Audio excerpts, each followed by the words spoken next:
আলোচিত প্রবাসী সাংবাদিক ও social media influencer Ilias Hossain বলেছেন, এনসিপি বলে এদেশে কিছু থাকবে না, বরং তিনি মনে করেন সর্বোচ্চ বিকাশ পার্টির মতো কিছু একটা হতে পারে এনসিপি। আজ সোমবার ৬ অক্টোবর এক ফেসবুক স্ট্যাটাসে এমন মন্তব্য করেন তিনি। ইলিয়াস হোসেন লেখেন, আমি তো ৫ তারিখের ৬ দিনের মাথায় বলেছিলাম, শুনেছিলেন, আসলে কাজ বাদ দিয়ে ধান্দাবাজিতে নেমে গিয়েছিলেন। আপনারা মনে করেছিলেন নিজেরা বিশাল কিছু হয়ে গেছেন, এখন কাঁদেন কেন?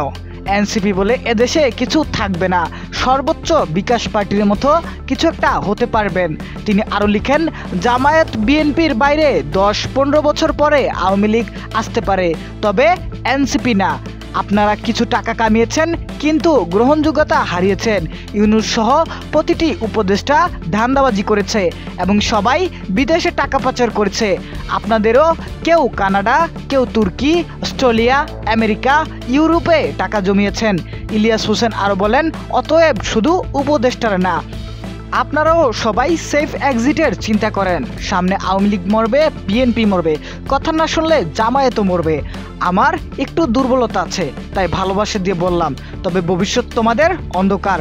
সোশ্যাল স্ট্যাটাসের শেষের অংশে তিনি লিখেন, যাদের আদর করে উপদেষ্টা বানিয়েছ তারাই এখন বেগুন, আলু, মূলা ধরিয়ে দিয়েছে, অথচ তাদের পক্ষ হয়ে আমার বিরুদ্ধে দাঁড়িয়েছিলেন, মনে আছে?